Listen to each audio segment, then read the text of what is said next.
فاتح ماي، داك النهار في العام اللي كيتسناه العامل المغربي باش يخرج للشارع ويقول اللهم إن هذا منكر.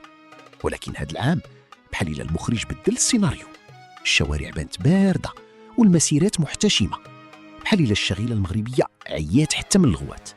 الحكومة من جهتها وعلى لسان الوزير سكوري خرجت لنا في العيد بواحد الرقم كيخلع، قال لك سيدي 50 مليار درهم.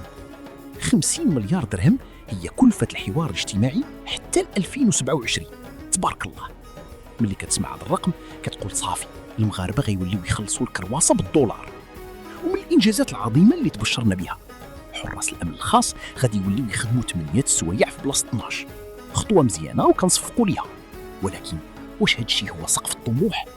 في الجهة الأخرى النقابات هبطات للشارع كتحتج على غلاء المعيشة اللي كوى الجيوب وكترفض قانون الإضراب. المشكل هو شكون اللي كيتصنت؟ حيت ملي كنمشيو نشوفوا أرقام المندوبية السامية للتخطيط كنلقاو الواقع المر. البطالة واصلة ل 13% وبين الشباب فايته 37%.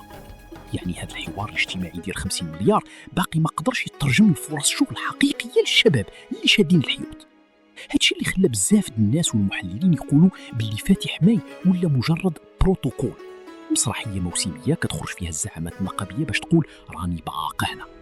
العامل المغربي اليوم محتاج لحلول ملموسة في قفة التقضية وفي الصالير، ماشي غير شعارات وبلاغات كتكتب نهار 1 ماي وكتنسى نهار 2 ماي.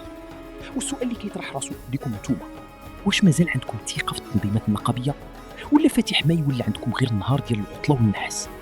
خليوا لنا رأيكم في التعليق، ما تنسوش ديروا لايك واشتركوا في القناة باش يوصلكم ديما الجديد المعقول. تبارك الله.